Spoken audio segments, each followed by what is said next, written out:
The piercing cries echoed through the marble-lined corridors of St. Catherine's Private Medical Center, but 23-year-old Emma Rodriguez had heard worse during her late-night shifts in the pediatric wing. What she hadn't expected was to find two newborn babies, barely hours old, crying inconsolably in the most expensive private suite on the entire 7th floor, completely alone. Emma paused in the doorway of room 701, her worn sneakers squeaking against the polished floor as she clutched her medication cart.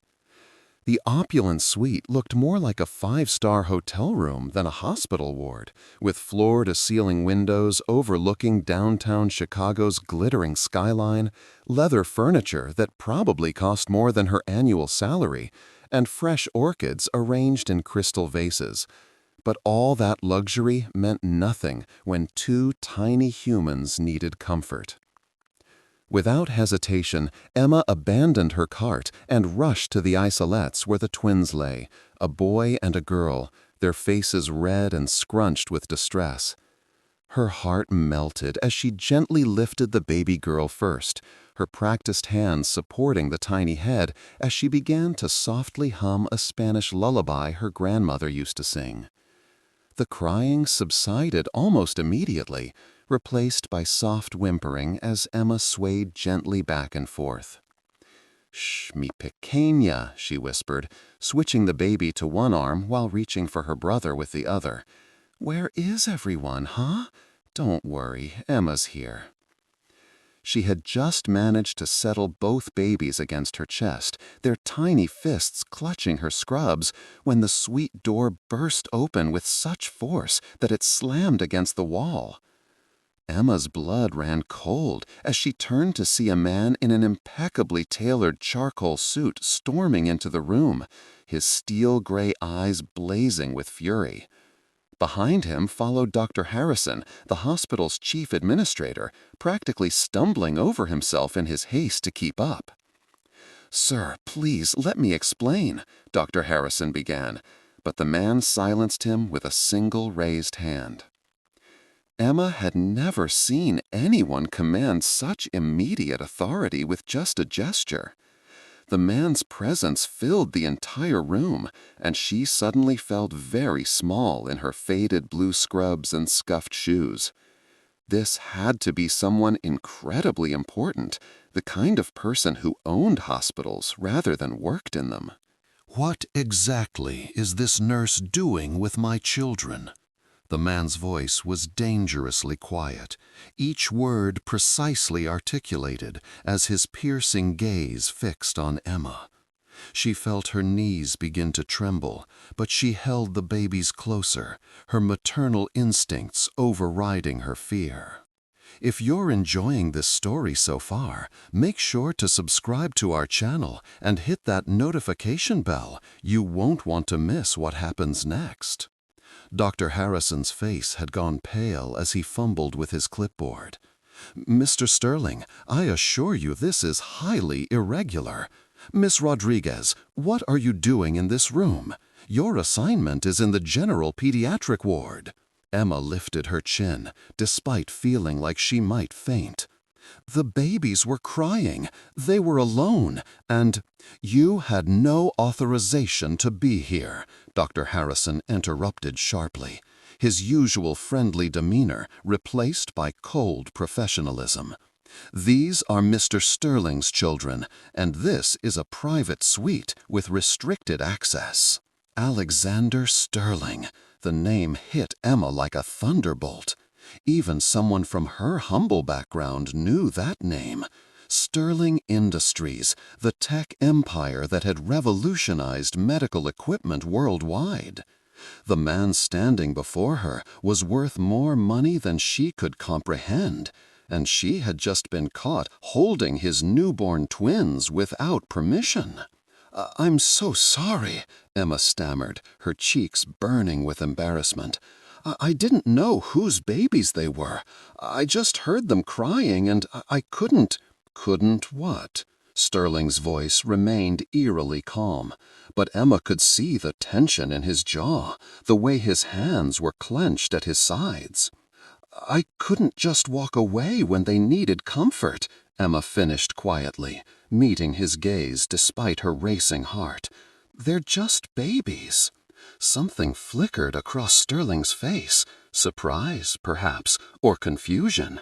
He studied Emma for a long moment, taking in her youth, her nervous posture, the way she held his children as if they were made of precious glass. Dr. Harrison cleared his throat nervously. "Sir, I'll have her removed immediately and file a formal reprimand. This kind of breach of protocol is absolutely unacceptable." "They stopped crying," Sterling said suddenly, his voice barely above a whisper. Everyone in the room froze. Emma looked down at the twins in her arms. Both babies had indeed fallen silent, their tiny faces peaceful as they dozed against her chest. The baby girl had wrapped her miniature fingers around a strand of Emma's dark hair, while her brother had found his thumb and was sucking contentedly. "What?" Dr. Harrison sputtered. "They stopped crying," Sterling repeated, his piercing gaze never leaving Emma's face. "They've been inconsolable for the past 3 hours. The pediatric team has tried everything, feeding, changing, different temperatures, medications to rule out colic. Nothing worked." Emma felt the weight of his stare and shifted uncomfortably. "Sometimes babies just need to feel safe," she said softly. "My grandmother always said they can sense when someone truly cares about them." Dr. Harrison looked like he wanted to disappear into the marble floor. "Sir, regardless of the outcome, the protocol violation—" "Where is my wife?" Sterling asked abruptly, ignoring the administrator entirely. The question hung in the air like a dark cloud. Dr. Harrison exchanged glances with the 2 nurses who had quietly entered behind them. Seasoned professionals whose strained expressions suggested this was not a routine inquiry. "Mr. Sterling," Dr. Harrison began carefully, "Mrs. Sterling is still in recovery. The C-section went perfectly, but she's had some complications with the anesthesia. She's stable, but the medical team thought it best to—" "She doesn't know the babies are here yet, does she?" Sterling's voice had lost its sharp edge, replaced by something that sounded almost vulnerable. "We were waiting for her to fully wake up before bringing the children to her room," one of the senior nurses explained gently. "It's been several hours, and we didn't want them to go too long without feeding or comfort, so we brought them here to your suite to monitor them closely." Emma watched as Sterling's composure began to crack, just slightly. His shoulders sagged almost imperceptibly, and for a moment she glimpsed something beyond the powerful businessman facade. A worried father, exhausted and overwhelmed by circumstances beyond his control. "I've been handling business calls in the hallway," he admitted quietly. "Board members, investors, people who couldn't wait despite the circumstances. I thought the nursing staff was watching them." "We were, sir," the senior nurse said quickly, "but we were called away to assist with an emergency in the NICU, and it was only for a few minutes." "Long enough for them to become distressed," Sterling finished. His eyes found Emma again, and this time there was no anger in his gaze, only a complex mixture of exhaustion, gratitude, and something that looked like wonder. "How long have you been a nurse, Ms. Rodriguez?" Emma supplied, her voice barely audible. "Emma Rodriguez. And I've been working here for 8 months, but I've been caring for children since I was 12. I helped raise my younger siblings after my parents." She trailed off, realizing she was oversharing with someone who probably couldn't care less about her background. But Sterling was listening intently. "After your parents what?" Emma hesitated, glancing at Dr. Harrison, whose expression clearly conveyed that she should not be having a personal conversation with one of the hospital's most important benefactors. "They died in a car accident when I was 15, she said simply. I became the guardian for my 3 younger brothers and sister. I've been taking care of babies and children ever since." The room fell silent, except for the soft sounds of the sleeping twins and the distant hum of medical equipment. Sterling studied Emma with new interest, as if seeing her for the first time. "8 months," he repeated thoughtfully. "And you're working the night shift in pediatrics." "Yes, sir. I'm also taking classes during the day to become a registered nurse. I'm currently an LPN, but I want to specialize in pediatric care." Emma wasn't sure why she was telling him all this, but something in his expression encouraged honesty. Dr. Harrison stepped forward, clearly uncomfortable with the direction of the conversation. "Mr. Sterling, perhaps we should focus on getting your children back to the nursery for their scheduled feeding." "No," Sterling said firmly. "They're calm now. I don't want them disturbed." He moved closer to Emma, and she caught a whiff of expensive cologne mixed with something else, coffee perhaps, and the lingering scent of stress and worry.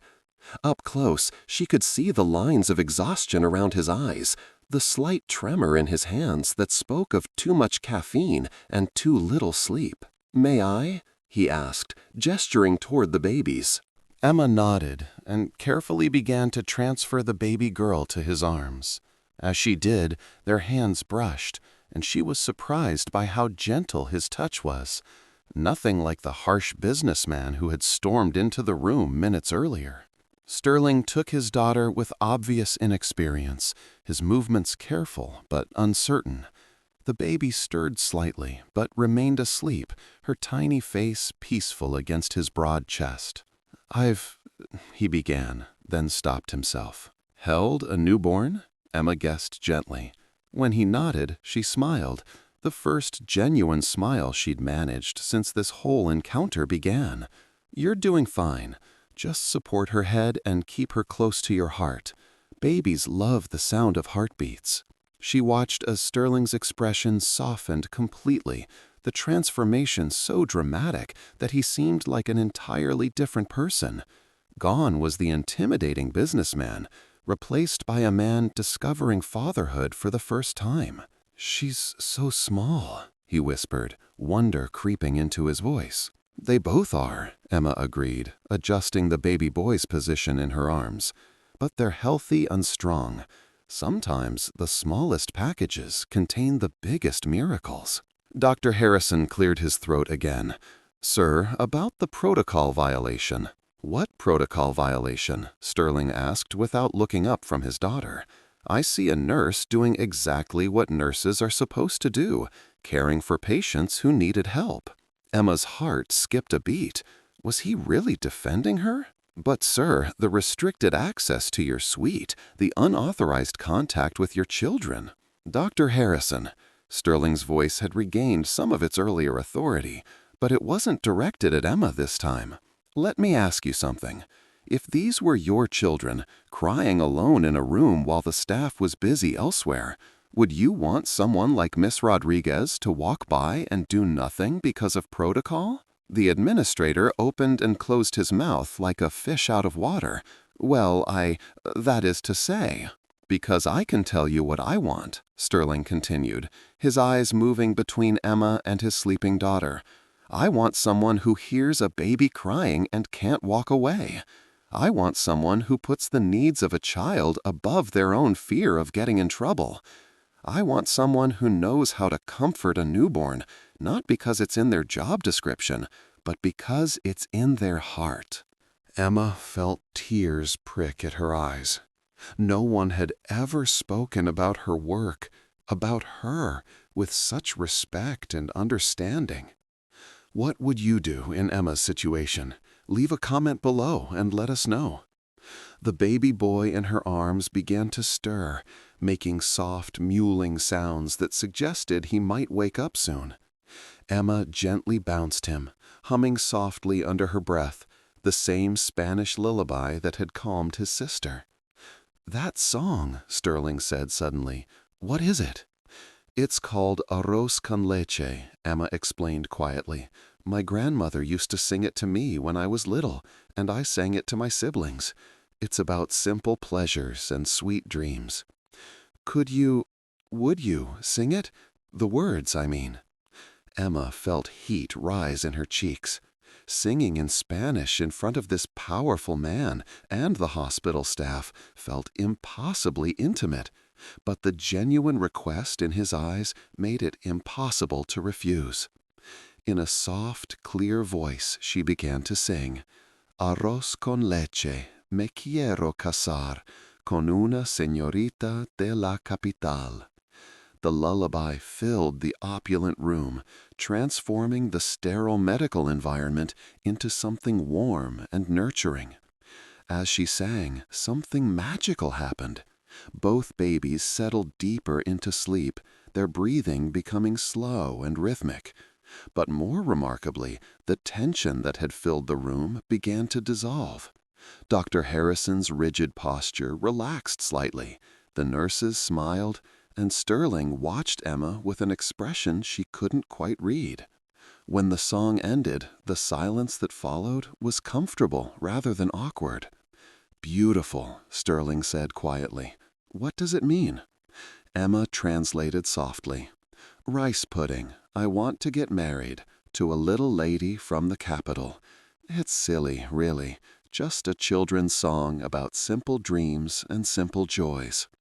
"Simple joys," Sterling repeated thoughtfully.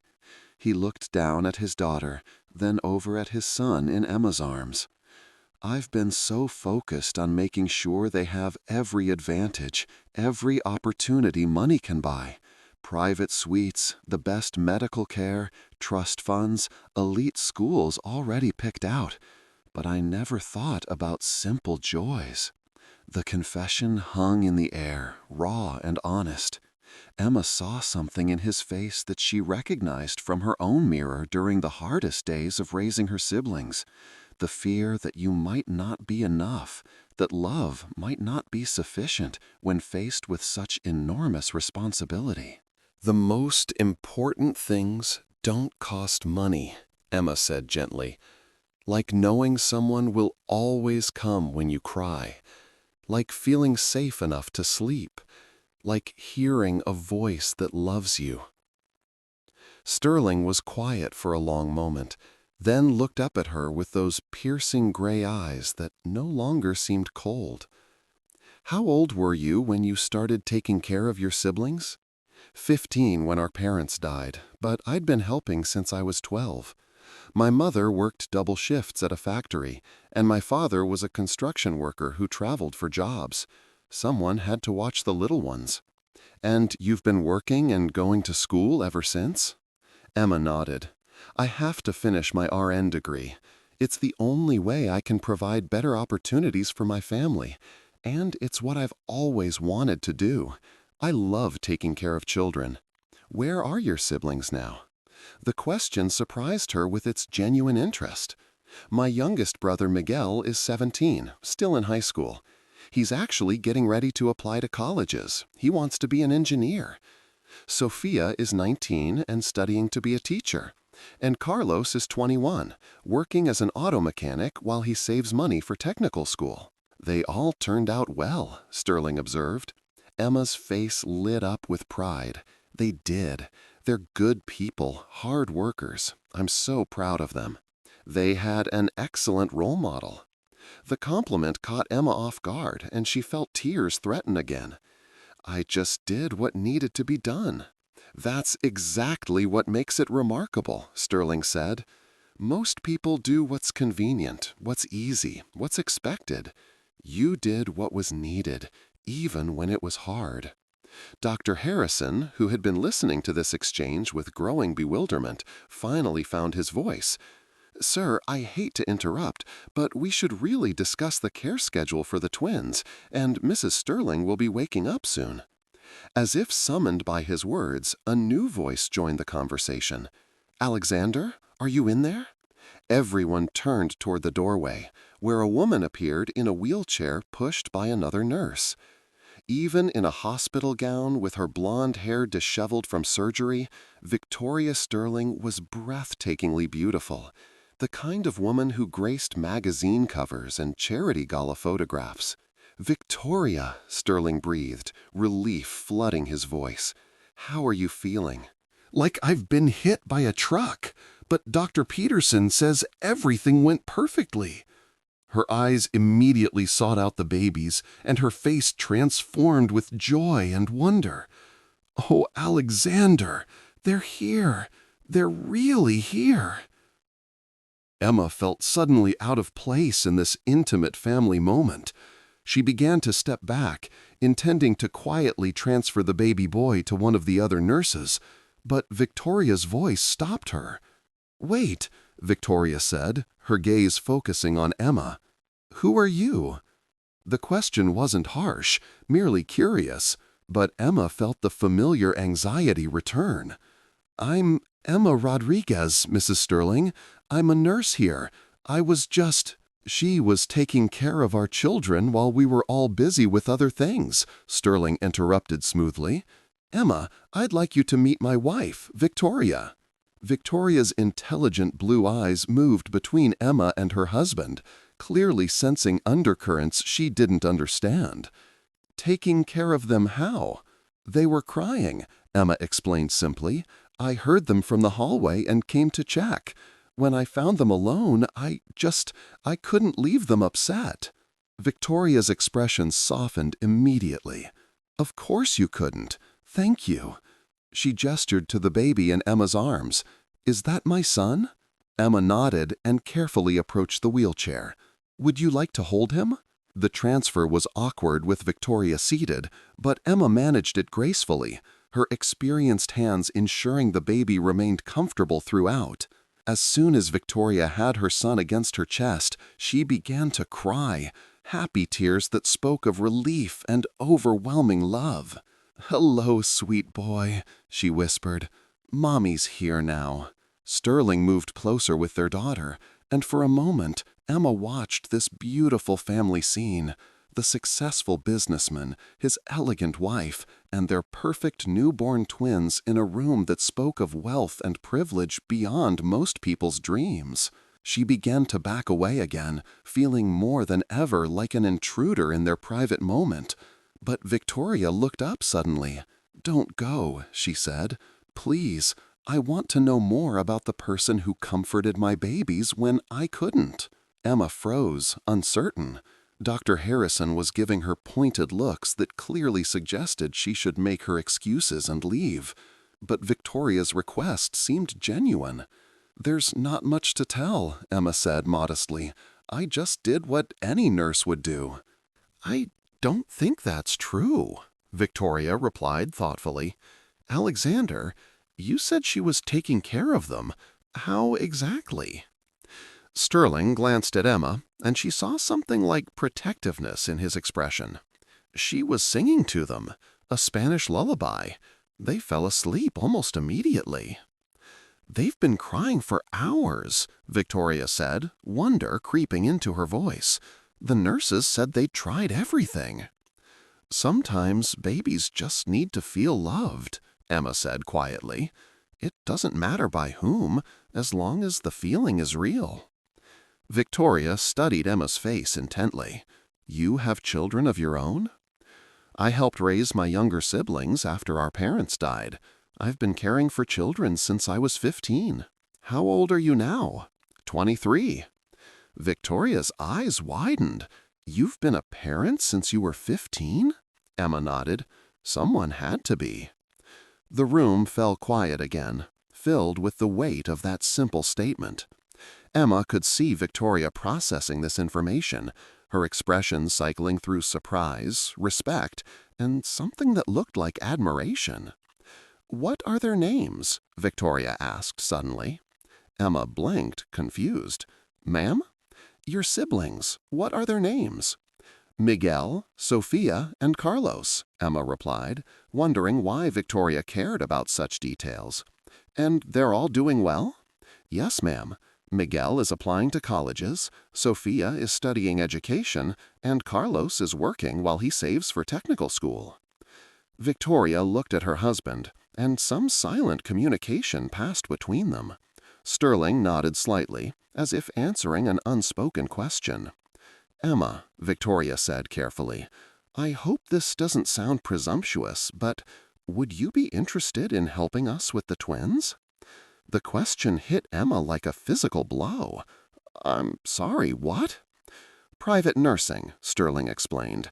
"We'll need round-the-clock care for the first few months, and after watching you with them today, I can't imagine trusting them to anyone else."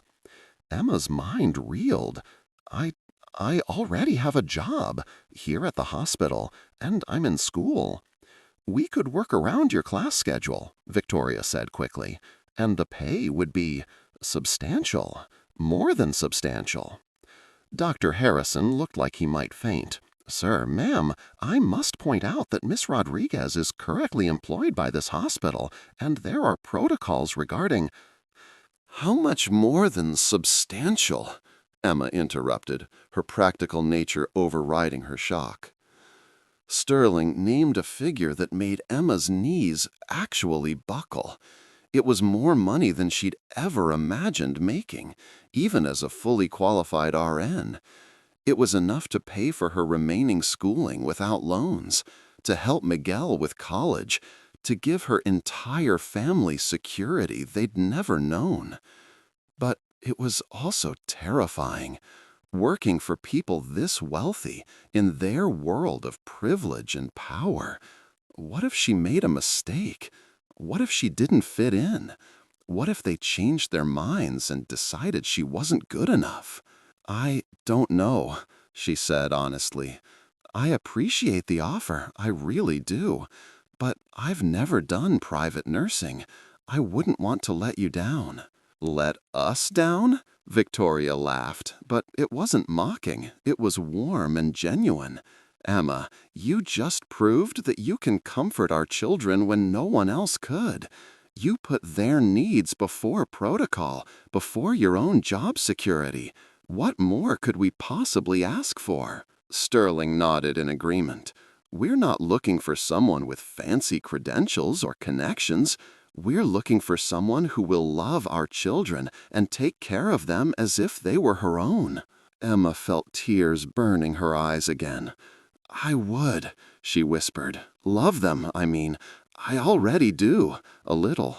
"Then what's holding you back?" Victoria asked gently. Emma looked around the room, at Dr. Harrison's conflicted expression, at the other nurses who were clearly envious of the opportunity being offered to her, at the opulent surroundings that represented a world so different from her own. "I'm scared," she admitted.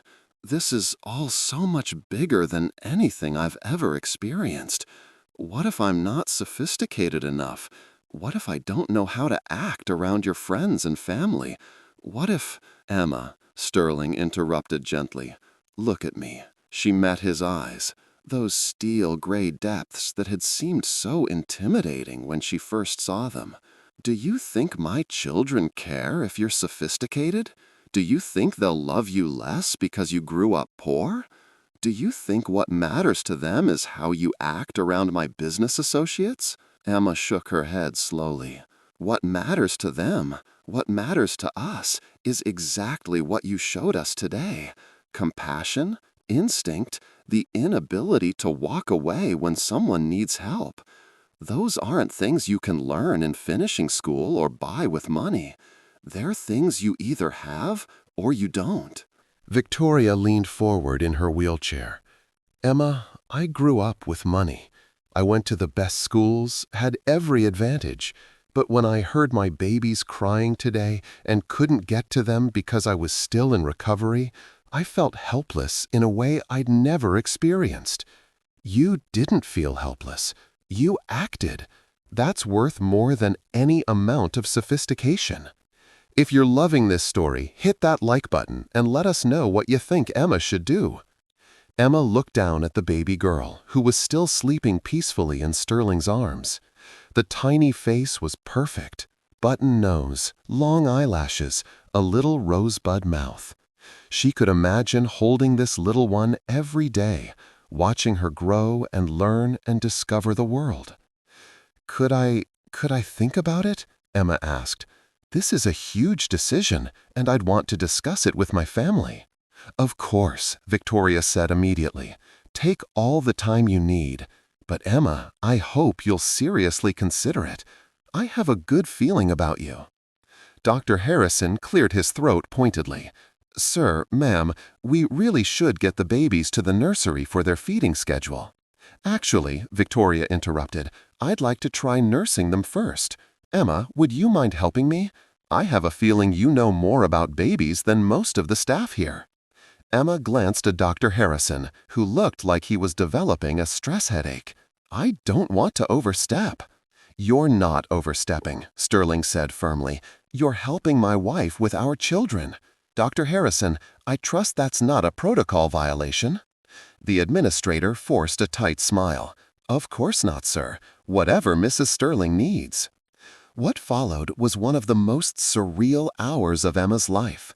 She found herself in the strange position of coaching a millionaire's wife through her first attempts at breastfeeding, offering gentle guidance and encouragement, while Sterling hovered nearby, clearly wanting to help but not sure how. The other nurses gradually left to attend to their regular duties, but Emma remained, drawn by something more than professional obligation. There was something magical about watching these three people, wealthy, successful, powerful, become a family in the most basic human way possible. She's not latching properly, Victoria said with frustration as the baby girl fussed at her breast. Here, try this, Emma suggested, gently adjusting the baby's position. Support her head just like this and angle her body toward you. Sometimes it takes a few tries. Did you breastfeed your siblings? Victoria asked as she followed Emma's guidance. Emma laughed. No, they were too old when I became their guardian, but I helped my neighbor with her babies when I was younger, and I've assisted with feeding issues during my shifts here. This time, the baby latched successfully, and Victoria's face lit up with joy and relief. She's doing it! Alexander, look, she's really doing it! Sterling's expression was soft as he watched his wife and daughter. She's perfect. They both are. When it was time to feed the baby boy, Emma helped settle him at Victoria's other breast, marveling at how quickly the new mother was adapting to having twins. This is incredible, Victoria murmured, gazing down at both babies.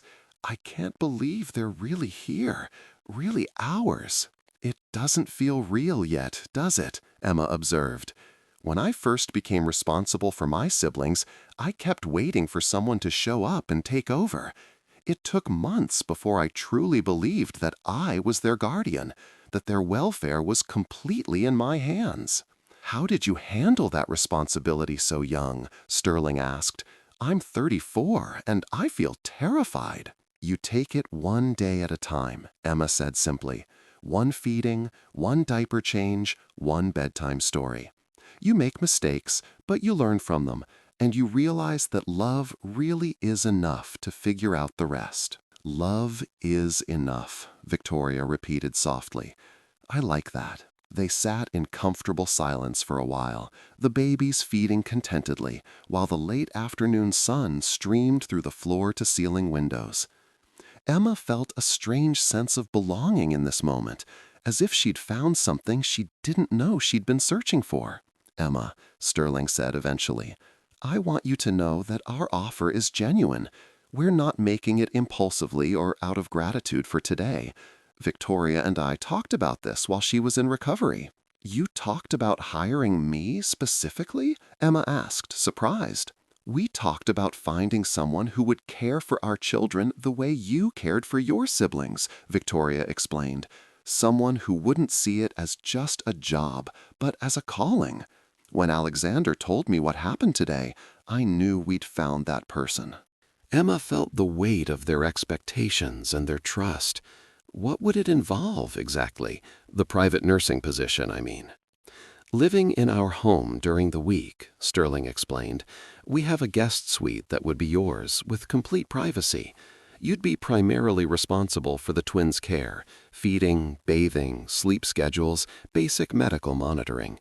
We'd handle all the administrative aspects like doctor appointments and medical decisions, but the day-to-day nurturing would be your domain. And weekends? Emma asked. Yours, Victoria said firmly. We want to be hands-on parents when we're not working. The weekday help is necessary because of our schedules. Alexander travels frequently for business, and I have commitments with our foundation, but we don't want to miss our children's lives. What about when I'm in class? We'd work around your schedule, Sterling assured her.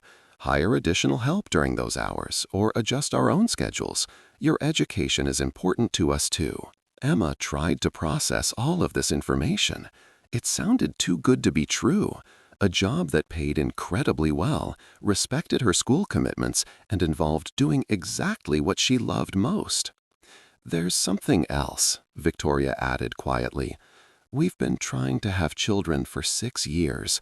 We went through 3 miscarriages, multiple rounds of IVF, specialists all over the world. We'd almost given up hope when we found out I was pregnant with twins. Emma's heart clenched with sympathy. I'm so sorry. That must have been incredibly difficult. It was, Victoria admitted, tears glistening in her eyes. Which is why these babies aren't just our children.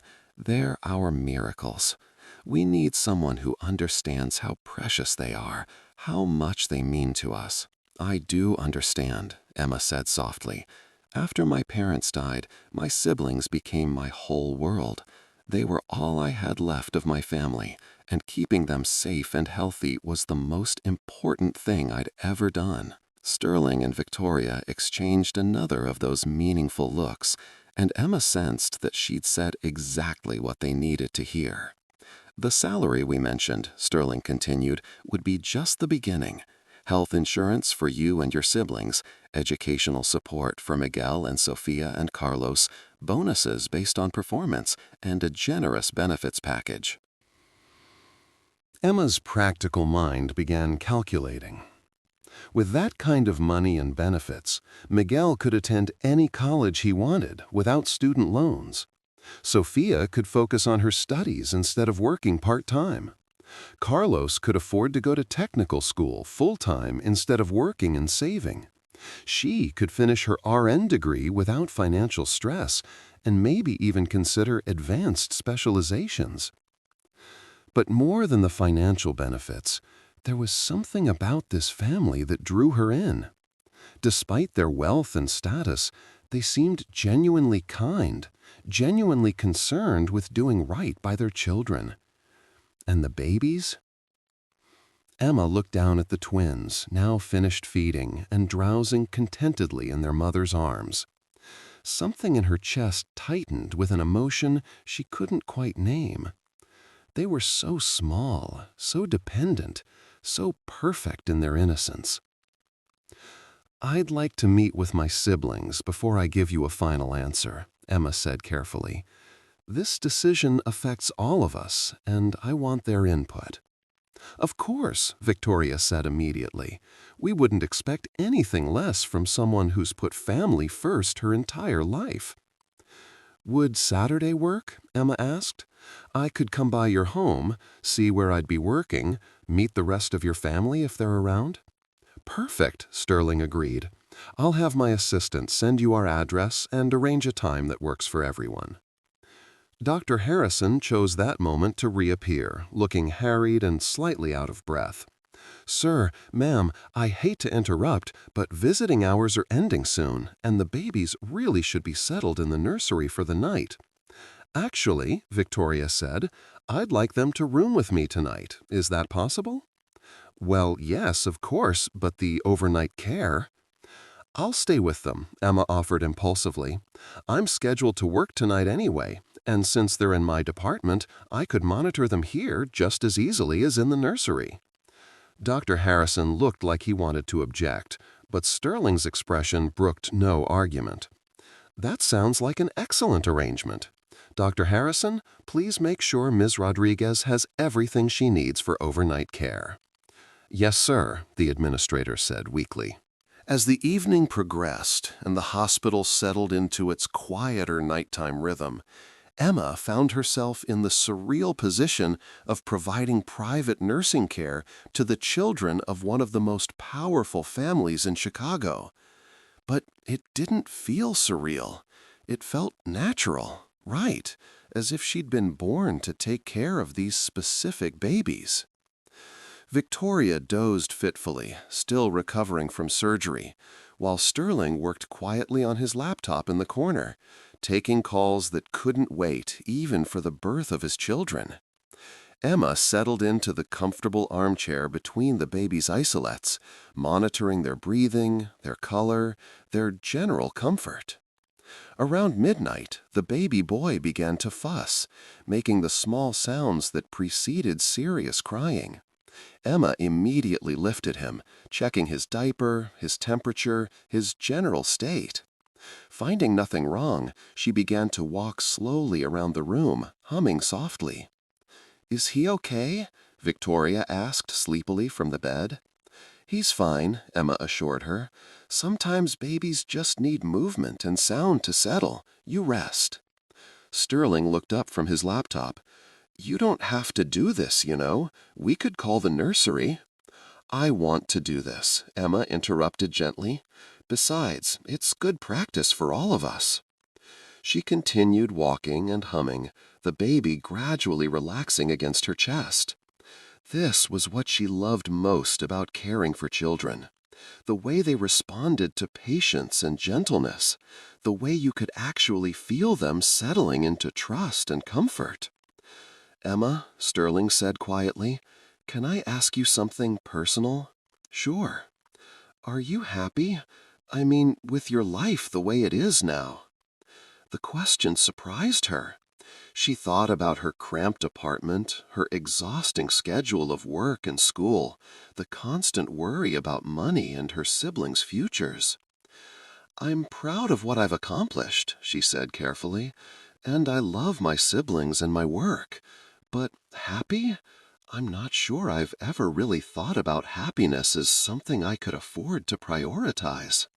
"What would make you happy?" Emma considered this as she continued to sway with the baby.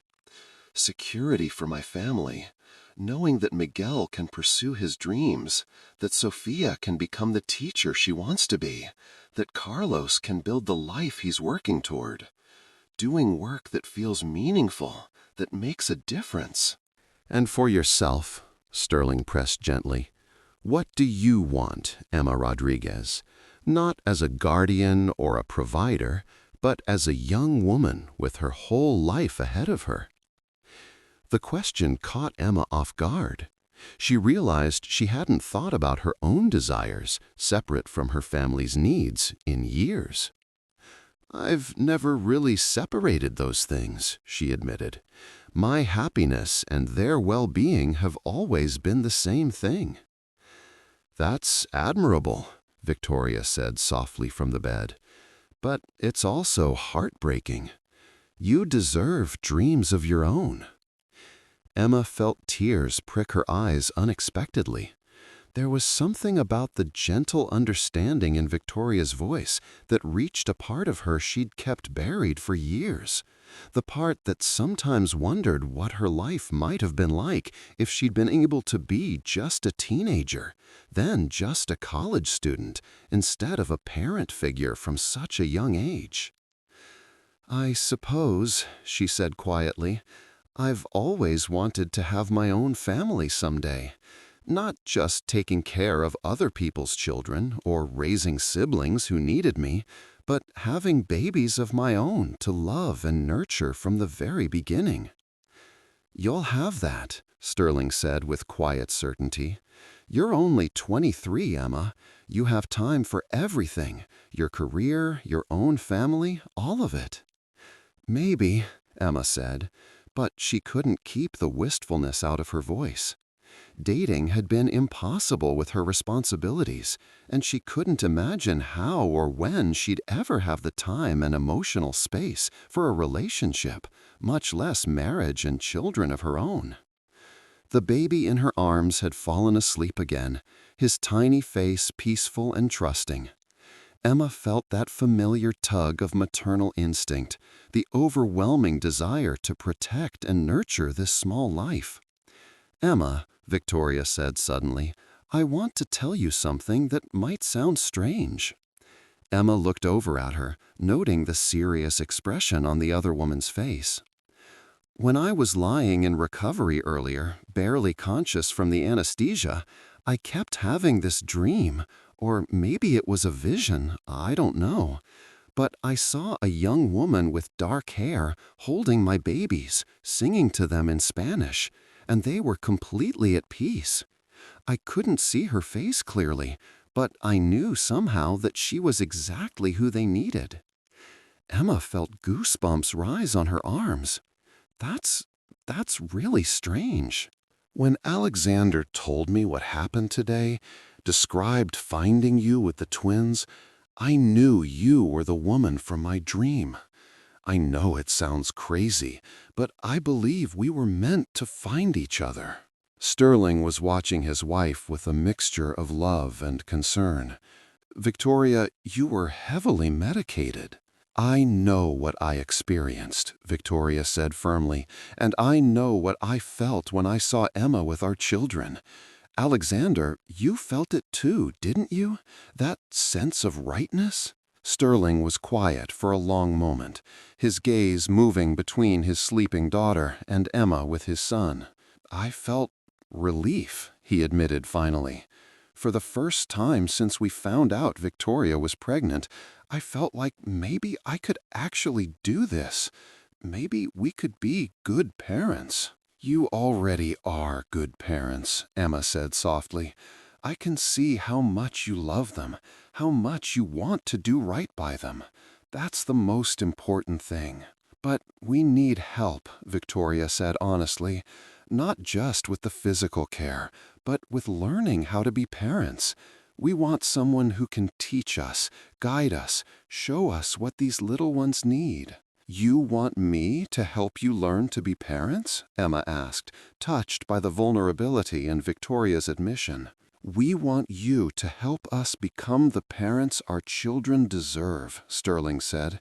"The kind of parents who know when a baby needs comfort, who can sing lullabies that actually work, who put the children's needs first, even when it's inconvenient." Emma felt the weight of their trust and expectations, but also something else, a sense of purpose she'd never experienced before. This wasn't just about earning money or advancing her career. This was about shaping the lives of two innocent children and helping good people become great parents. "I think," she said slowly, "I'd like to say yes, but I still want to meet with my siblings first, make sure they're comfortable with the arrangement." Victoria's face lit up with joy. "Really? You'll consider it seriously?" "I'll more than consider it.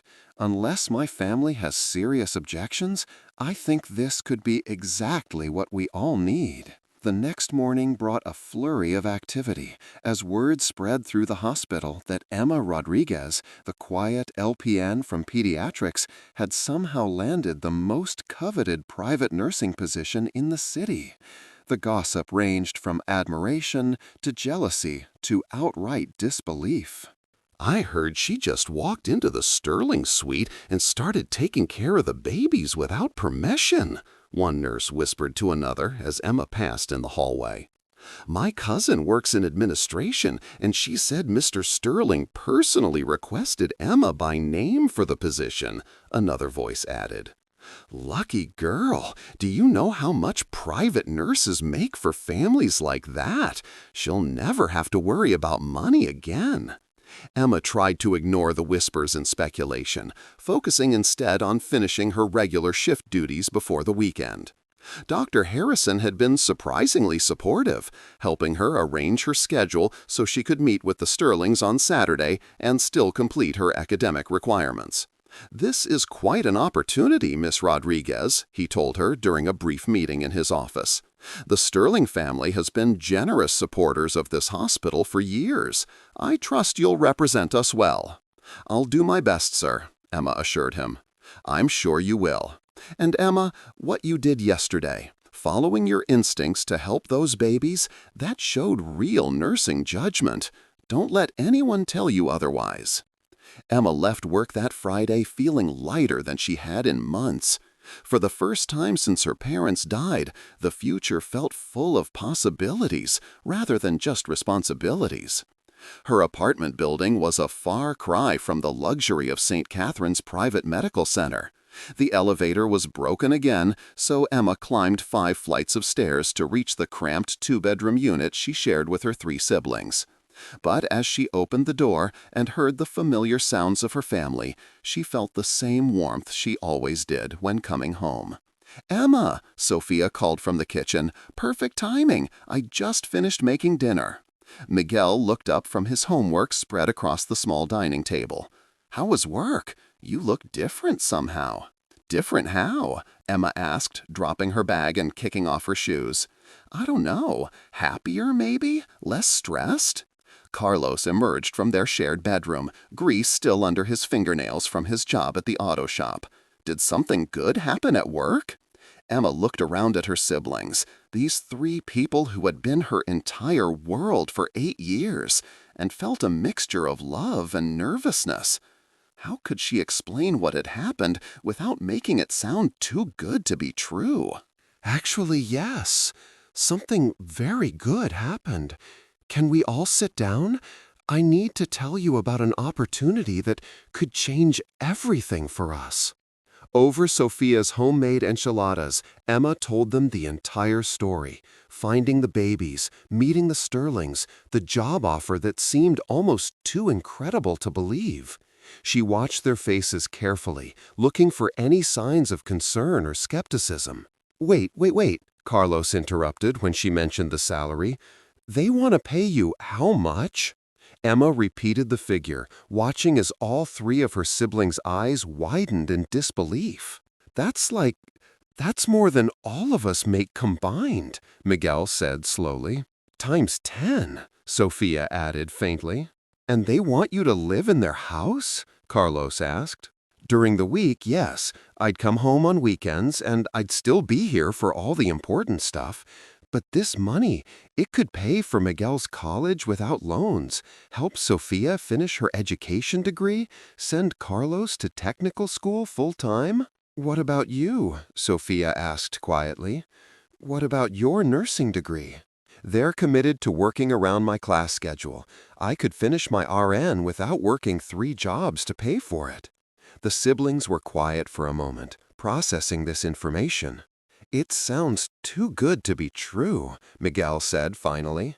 "Rich people don't just hand out jobs like this to people like us." "Miguel," Sophia chided gently. "No, he's right to be skeptical," Emma said. "I was too at first, but I spent 12 hours with them yesterday, and they're good people. They really need help, and they genuinely seem to believe I'm the right person for the job." "Tell us about them," Carlos said. "What are they really like?" Emma described her interactions with Sterling and Victoria, trying to convey not just what they'd said, but what she'd observed about their characters. "She asked about all of you by name," Emma concluded.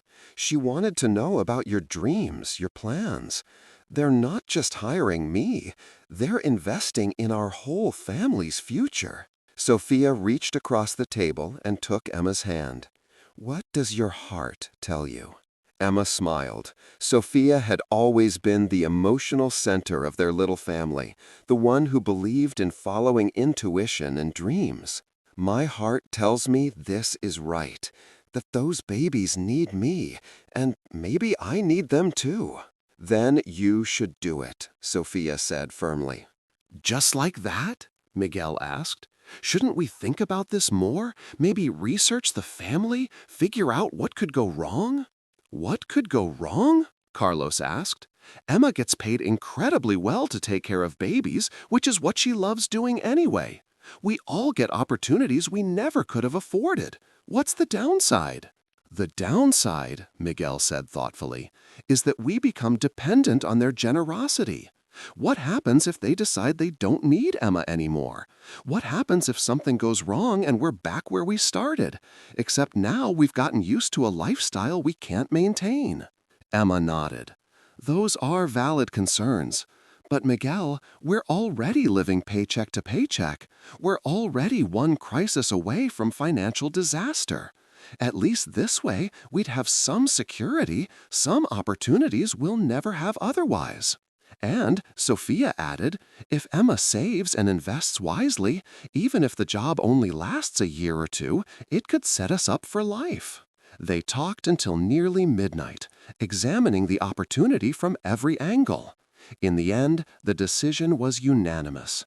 Emma should take the job, with the understanding that she'd be careful, professional, and always mindful that this was too good an opportunity to risk through carelessness or pride. Saturday morning arrived bright and clear, perfect weather for Emma's visit to the Sterling mansion. She'd borrowed Sophia's best dress, a simple navy blue shirt dress that looked professional without being too formal, and spent extra time on her hair and makeup. The address Sterling's assistant had provided led Emma to Lincoln Park, one of Chicago's most exclusive neighborhoods. As her bus wound through tree-lined streets featuring mansions that looked like something from a magazine, Emma felt her nervousness return. The Sterling home was breathtaking, a classic Georgian colonial that managed to be imposing without being ostentatious. Perfectly manicured gardens surrounded the property, and Emma could see a playground being constructed in the backyard, clearly in preparation for the twins' arrival. Emma rang the doorbell, her heart pounding as she waited. The door was answered by a pleasant-looking woman in her 50s, with graying hair and kind eyes. "You must be Emma," the woman said warmly. "I'm Margaret, the house manager. Mr. and Mrs. Sterling are expecting you." Emma followed Margaret through a foyer that featured marble floors, crystal chandeliers, and artwork that probably cost more than Emma had ever earned in her life. But despite the obvious wealth, the house felt warm and welcoming rather than cold and intimidating. "They're in the nursery," Margaret explained as they climbed a curved staircase. "They've been so excited about showing you the babies' rooms." The nursery was a wonderland of soft pastels and thoughtful design. 2 cribs stood side by side, surrounded by everything 2 babies could possibly need: changing stations, rocking chairs, toy boxes, monitors, and decorations that managed to be both elegant and whimsical. But what caught Emma's attention immediately were Sterling and Victoria themselves.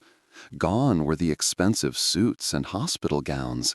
Instead, they wore casual clothes and looked completely absorbed in assembling what appeared to be a mobile for one of the cribs. "The instructions say tab A goes into slot B, but I don't see a slot B anywhere," Sterling was saying, holding up a small piece of hardware with a puzzled expression. "Maybe it's this thing," Victoria suggested, pointing to a different component.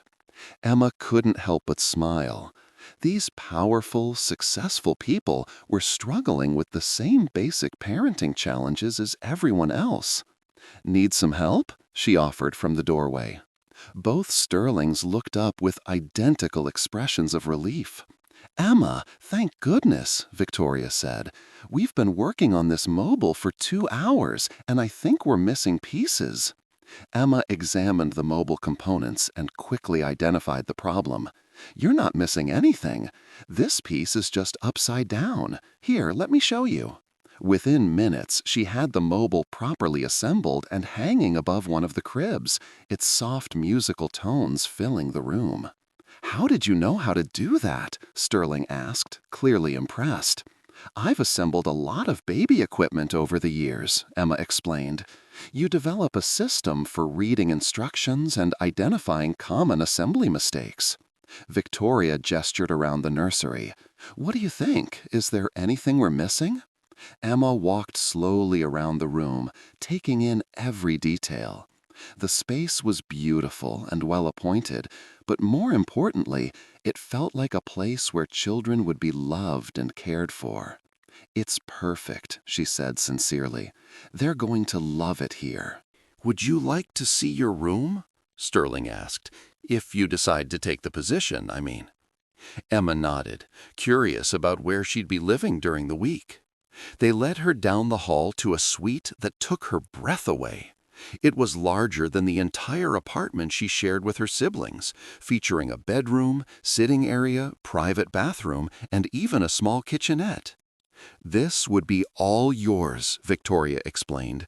"Complete privacy, your own entrance if you prefer, cable TV, internet, everything you might need." "It's beautiful," Emma said, running her hand over the soft fabric of the sofa. "But isn't it too much? I mean, I'm just the nanny." "You're not just anything," Sterling said firmly. "You're going to be caring for the most precious things in our lives. This room represents how much we value what you'll be doing." Emma felt tears threaten again. She'd never been valued like this, never been treated as if her work was worthy of such respect and appreciation. What would you do if you were offered this kind of opportunity? Let us know in the comments below. They spent the next hour touring the rest of the house, the spacious kitchen where Emma could prepare the baby's bottles, the family room where she could play with them as they grew, the library where she could study for her classes. Every space felt designed for family life, not just showmanship. "There's something else we'd like to discuss," Victoria said as they settled in the living room. "We know this is a big change for you, and we want to make the transition as smooth as possible." Sterling pulled out a folder of documents. "We've prepared a formal contract that outlines everything: salary, benefits, responsibilities, time off. But we've also included some additional provisions." Emma accepted the folder with nervous hands. The contract was more generous than they'd even discussed, including health insurance for her entire family, educational funding, and performance bonuses that could double her salary. But what made her gasp was the final page, a clause establishing a trust fund that would provide for her siblings' education regardless of how long Emma remained in their employ. "I don't understand," she said, looking up at them with confusion. "Why would you do this? You barely know us." Sterling and Victoria exchanged one of their meaningful looks. "Emma," Victoria said gently, "can I tell you about our miscarriages?" Emma nodded, sensing this was important. Each time we lost a baby, we told ourselves it wasn't meant to be, that maybe we weren't supposed to be parents. But deep down, we felt like failures, like we couldn't do the one thing that seemed to come naturally to everyone else.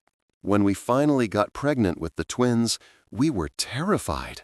We prepared for the worst at every stage, convinced something would go wrong again. "But then I went into labor," Victoria continued, "and everything went perfectly. The babies were healthy, the delivery was successful, and suddenly we had these two perfect children who were completely dependent on us. And we realized," Sterling said, "that we had no idea what we were doing. We'd read books, taken classes, bought every possible item they might need, but we'd never learned the most important thing: how to actually care for them." "Then we met you," Victoria said, her voice soft with emotion.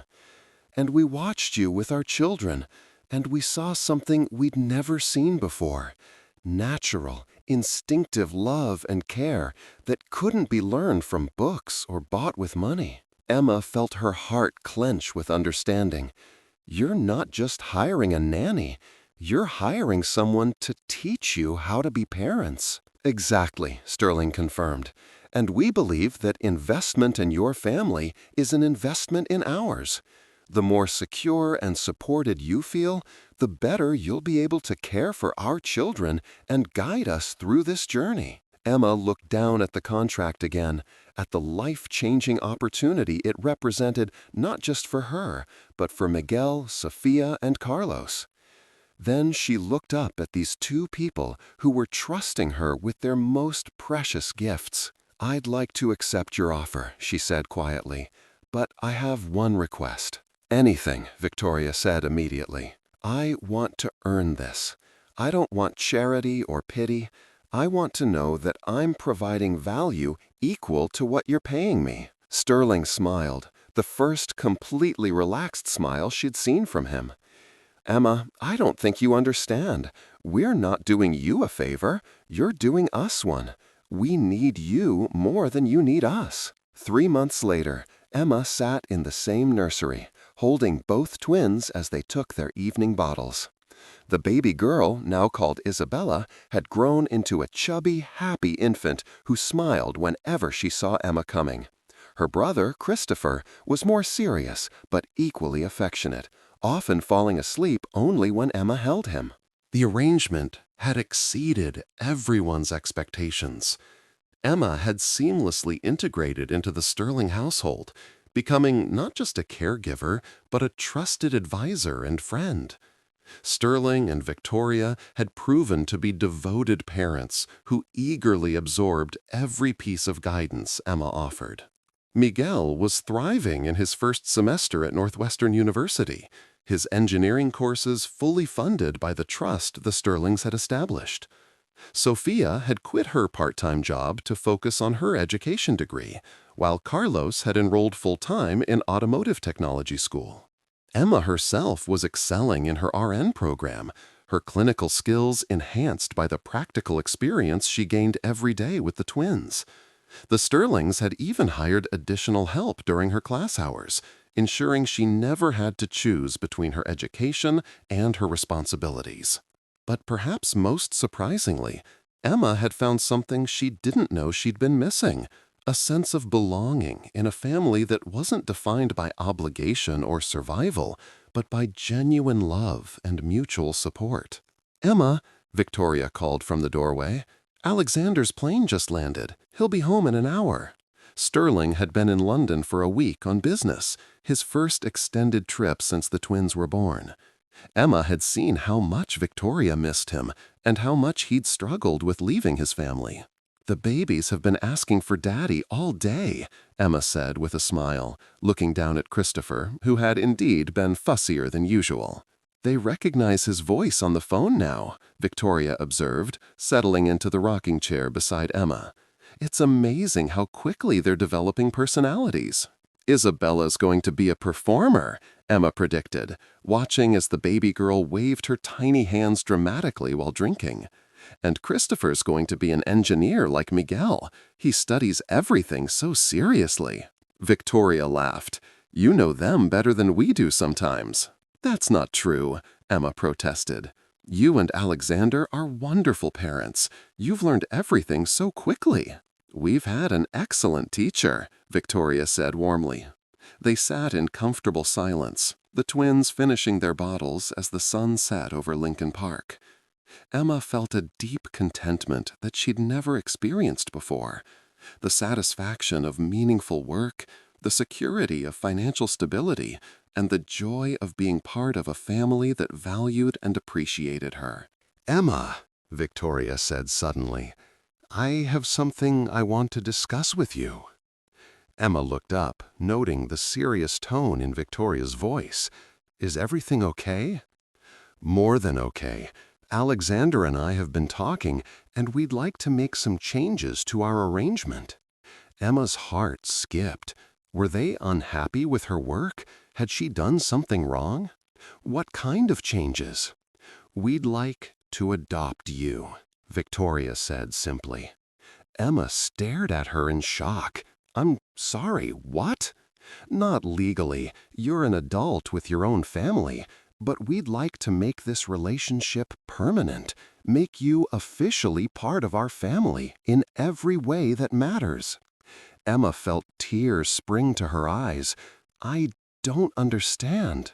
Sterling's voice came from the doorway.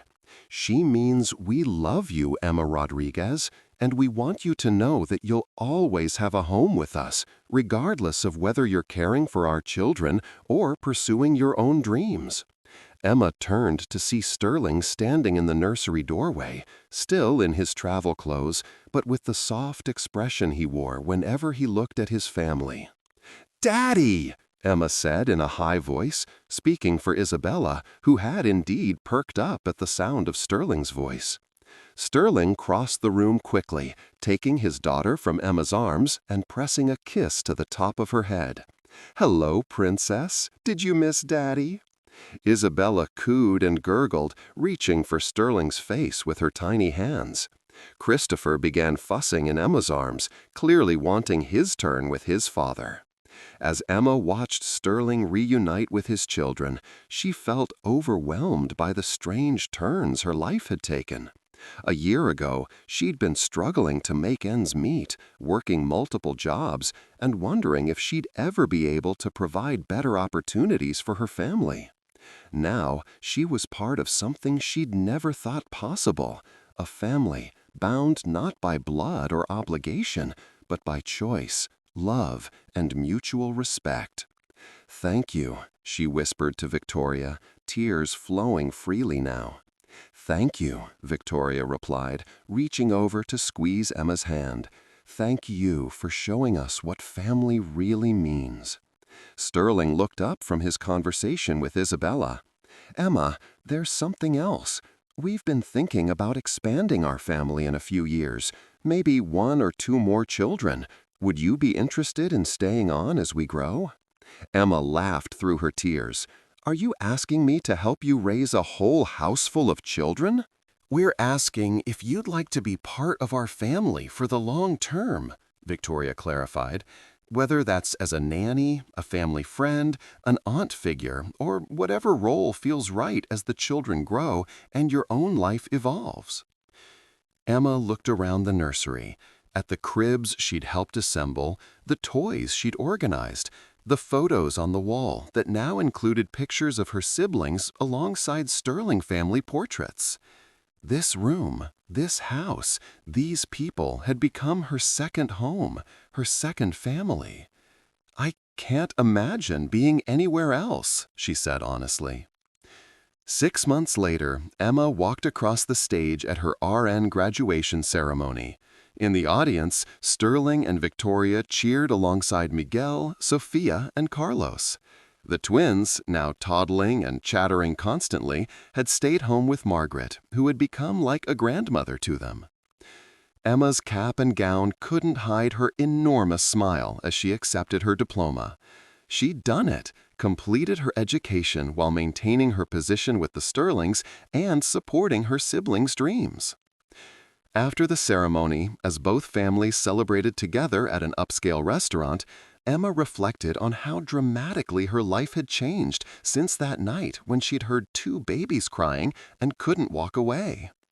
"A toast," Sterling announced, raising his glass, "to Emma Rodriguez, RN, the woman who taught us that the best things in life aren't bought or earned, they're shared."